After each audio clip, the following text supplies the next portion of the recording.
Espelho, espelho meu, existe alguém mais vaidosa do que eu? Vaidade em tempos de quarentena? Pois é. Maquiagem, unha, depilação, sobrancelha feita e outros inúmeros rituais de beleza compõem o cotidiano da maioria das mulheres nos tempos atuais. Rituais que estão quase sempre ligados a padrões e estereótipos impostos pela sociedade, né? Mas e quando não tem ninguém nos vendo? Esses padrões e rituais continuam? Esse é o nosso assunto de hoje. Meu nome é Lara Carvalho. E eu sou a Carol Ferraz, e começa agora o nosso episódio de hoje, Beleza entre Quatro Paredes.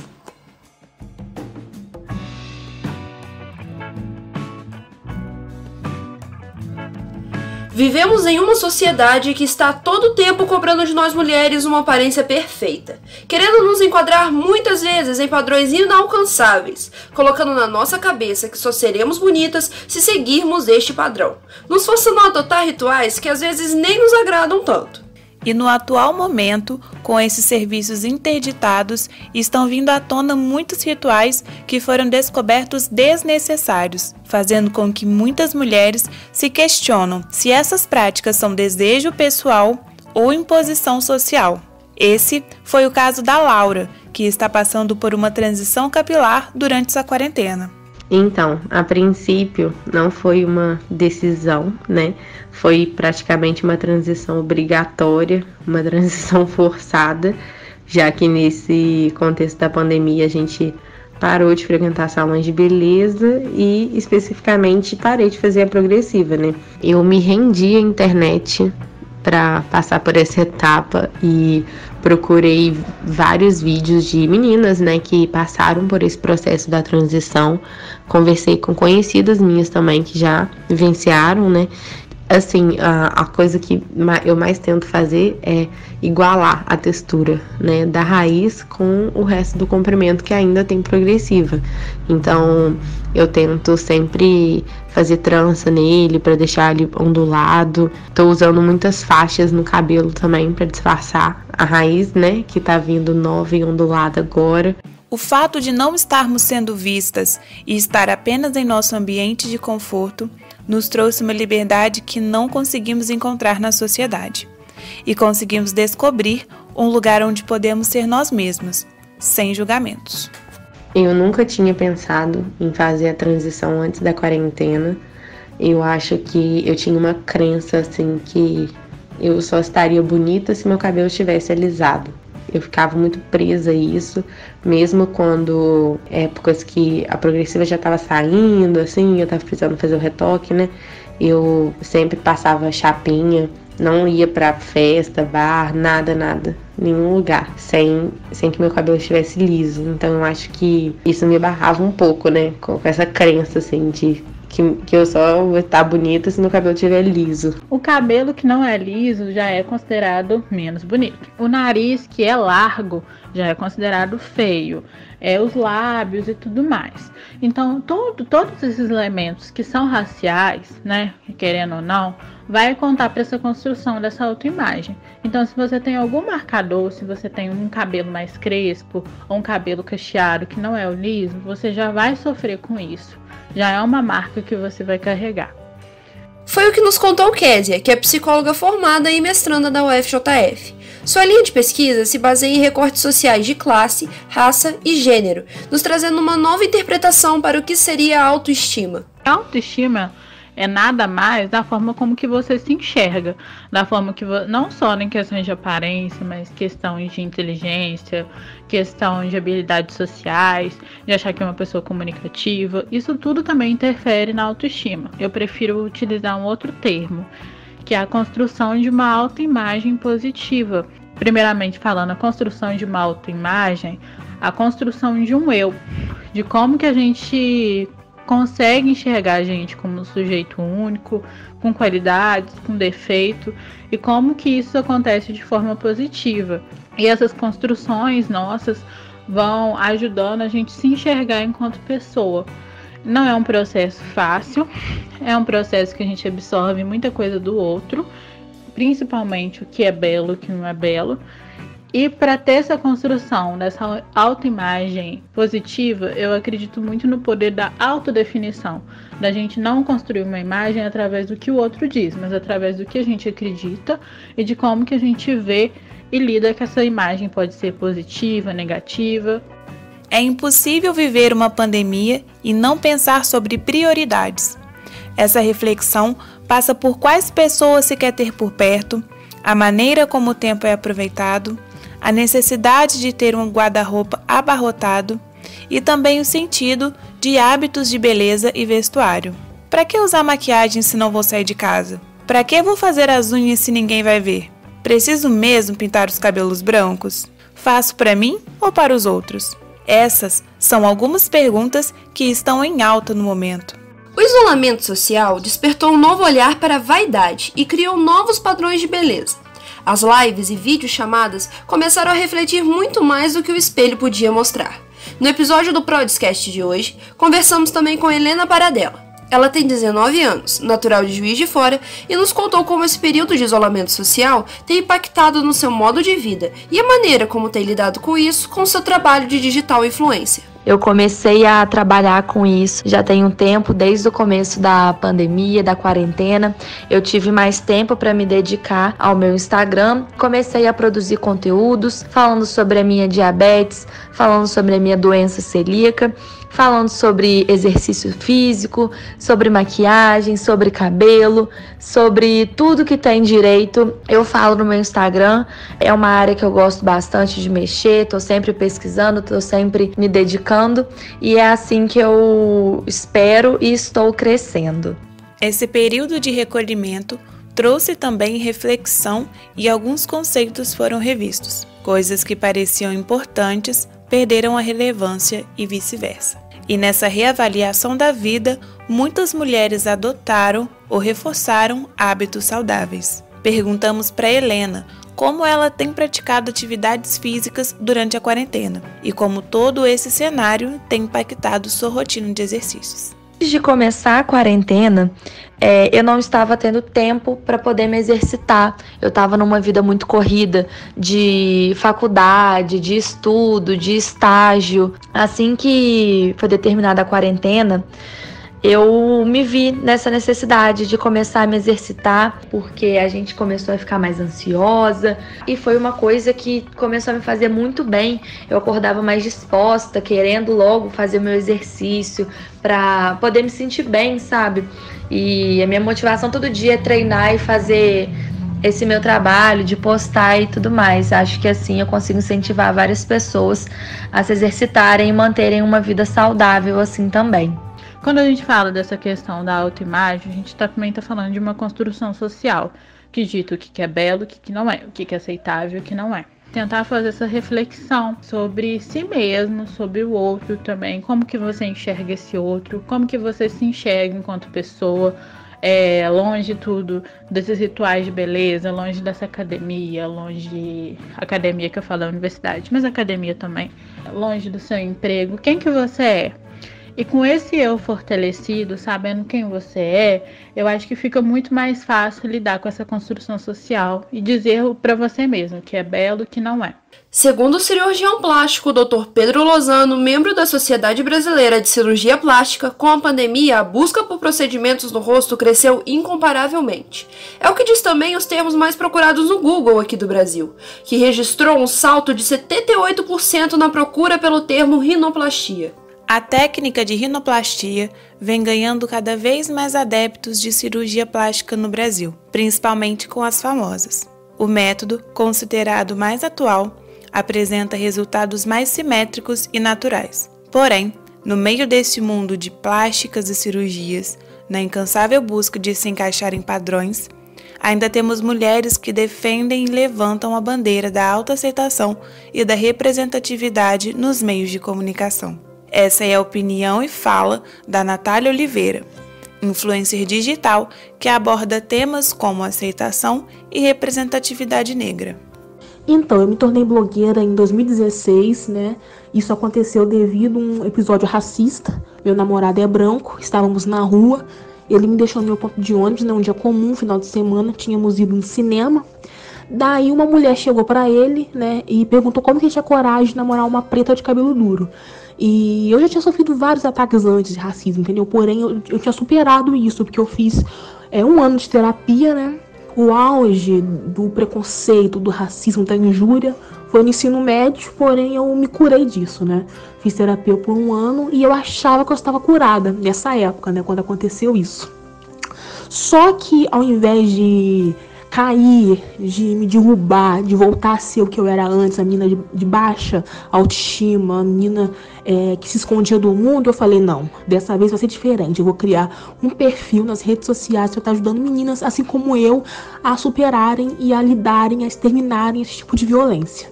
Foi assim que começou. Depois desse ataque, eu resolvi usar isso para ajudar outras pessoas. O que pode atrapalhar a construção dessa autoestima? Eu falo, principalmente quando as pessoas chegam com queixa de autoestima baixa, que tem muita coisa por trás disso. Isso é só um merozinho sintoma. Como que acontece essa sua definição do eu? Primeiro, a gente tem que passar muito pelo que a sociedade diz que é belo ou que é bonito. E a gente considerar que a gente vive numa sociedade colonial. Desfruta uma sentença de julgamentos baseado numa desigualdade racial também. E também a forma como que a gente se enxerga nesse mundo, né? Como a gente se enxerga enquanto sujeitos latinos americanos, que não somos brancos, mas que a brancura é o ideal de beleza. Enfim, são vários fatores, são vários marcadores sobre peso, sobre corpo, que ajudam a construir o que é essa autoimagem positiva ou negativa. E ainda também tem outras questões como relacionamentos que podem ajudar, que podem atrapalhar ainda mais a construção dessa autoimagem, ambientes também, o próprio desempenho acadêmico. Nessa quarentena eu tô vendo que muitas pessoas se basearam no seu estudo e quando não tem, o que é que elas são depois disso? Então a autoestima realmente fica fragilizada, fica esse sentimento de não fazer nada, de ser também uma pessoa inútil, de ser uma pessoa que só é aquilo, que só é aquele estudo, que só é aquele relacionamento, que só é aquela vida social, e esquece muito de como que é a sua autodefinição fora disso tudo. Pensar no reflexo do que você está lidando como belo, do que você está lidando como ideal. Quem te disse que isso é belo? Quem te disse que isso é ideal? E o que você diz sobre isso tudo? Eu acho que o que ajuda muito a melhorar essa autoconstrução, primeiro, é saber quem você é. Segundo, é questionar quem diz sobre você, né? Quem são essas pessoas que dizem, que ditam beleza, que são imagens que você se inspira. Até mesmo esse patamar ideal de beleza, de plenitude, que é uma imagem vendida, que é uma imagem comercial. E a gente é real, com defeito, com celulite, com tudo que a gente é mesmo. Então acho que é lidar com esse real também. Não ficar só se baseando em modelos que a gente nunca vai atingir, sabe? Não ficar só se baseando em padrões de beleza já estabelecidos, já impostos, mas tentar ir contra a maré.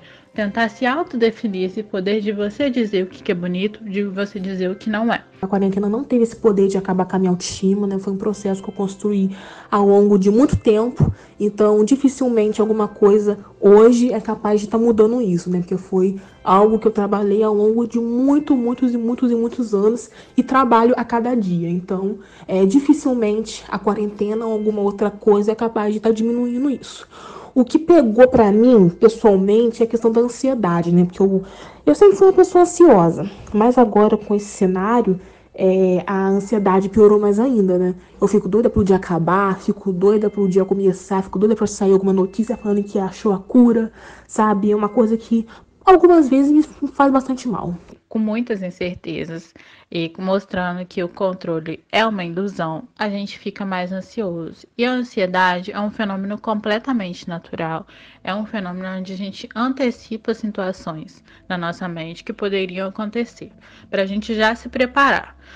Mas a ansiedade, ela pode ter um caráter patogênico, pode ter um caráter prejudicial. Quando a gente só vive dessas antecipações, quando a gente só vive desse momento que pode nem chegar a existir. Quanto mais distante você estiver de uma imagem fortalecida de você mesmo, mas você quer antecipar coisas que nem aconteceram ainda, porque você não tá firme no momento presente que você tá vivendo. Você sempre tá em busca de algo posterior, né? Que é algo que ainda você não alcançou, uma imagem que você ainda quer adquirir.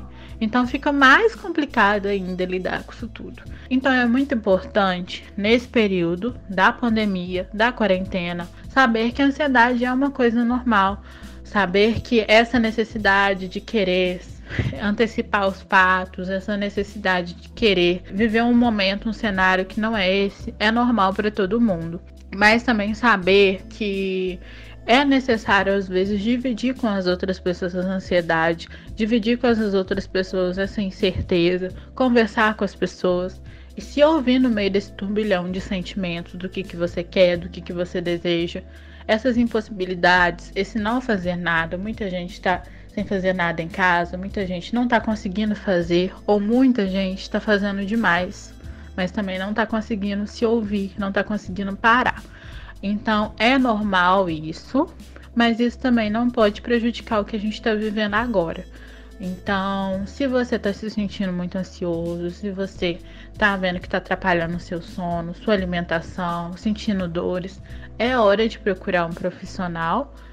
Se você está passando por isso, desacelere um pouco. Considere o momento que você está vivendo, que é um momento que a gente jamais imaginou que viveria, mas estamos vivendo. E os planos que você tem, uma hora ou outra vai se realizar, mas não tem como ter o controle dessa hora. Enquanto ela não vem, lidar com o possível, lidar com o que você pode fazer agora, de como que você pode ocupar o seu tempo. E de como você também não pode fazer absolutamente nada. E é hiper saudável não fazer nada. E ouvir esse turbilhão de coisas que você vem sentindo. Durante a construção do nosso episódio, contamos com dados retirados de uma enquete realizada pelo Instagram, onde além da ansiedade, as pessoas que responderam alegaram que o sentimento de solidão também é um fator que prejudicou sua relação consigo mesmo na quarentena. Eu acho muito importante, antes da gente saber como lidar com essa solidão, diferenciar a solidão de solitude. Solidão é esse sentimento de sentir sozinho, desamparado, sentir às vezes um pouco abandonado, um pouco sem recurso. Essa é a solidão. E a solitude é um movimento de você se sentir sozinho, mas de você curtir a sua companhia consigo mesmo nessa solidão. Sentir sozinho, realmente fisicamente, mas se voltar para si mesmo. E eu acho que a quarentena é um momento muito importante para a gente discutir sobre a solitude, sobre esse estar sozinho e voltar para si mesmo, e voltar para sua companhia, sobre o que você gosta de fazer, você aproveitar, você curtir esse momento. Não tô romantizando a quarentena, é um momento que ninguém gostaria de estar vivendo, sem saber como que vamos sair desse momento. Muitas pessoas vivendo perdas financeiras, perdas de pessoas, perdas simbólicas, mas que a gente tem que viver esse momento também. A gente tem que aprender com essa solidão, com esse não estar com o outro. É muito difícil, mas é um momento da gente pensar também nessas relações, de como se dá essa relação com o outro, como que a gente lida com o outro fora desse cenário. E eu acredito que, assim, além do autocuidado físico, é muito importante o autocuidado mental e psicológico, né? Nessa quarentena, nesse distanciamento social, eu acho que eu comecei a praticar bastante esse autocuidado físico. Eu comecei a me perceber mais, a me conhecer, descobrir as minhas fases, o que eu gosto, o que eu não gosto, o que eu posso fazer para ficar feliz, o que eu posso fazer para ficar triste.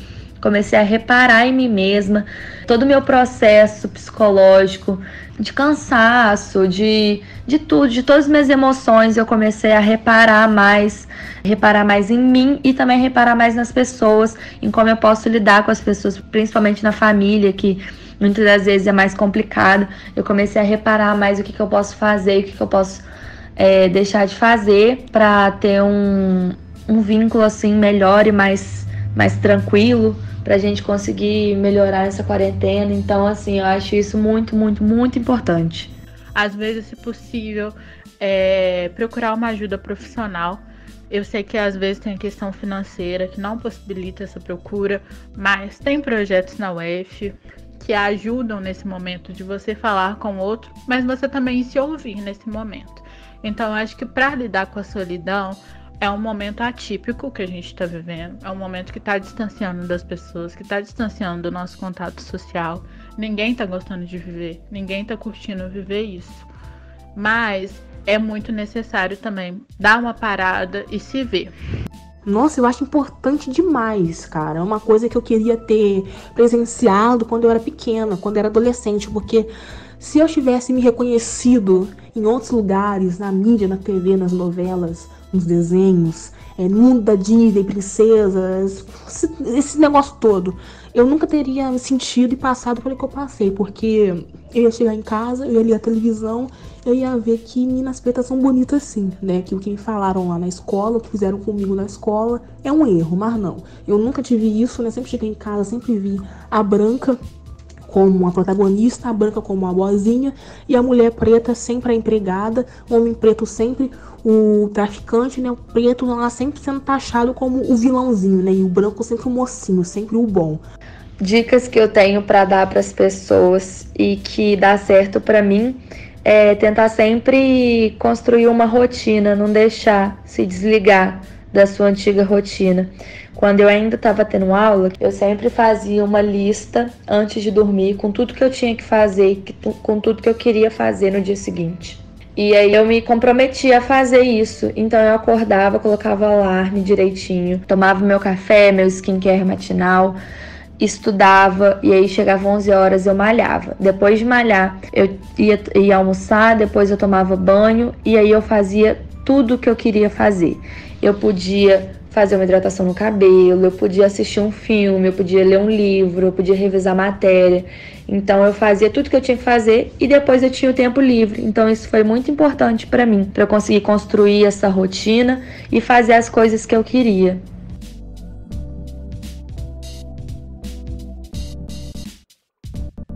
Este episódio contou com a produção de Davi Sampaio, Carol Ferraz, Lara Carvalho e Matheus Leri. Apresentação de Carol Ferraz e Lara Carvalho. Edição por Júlia Paz.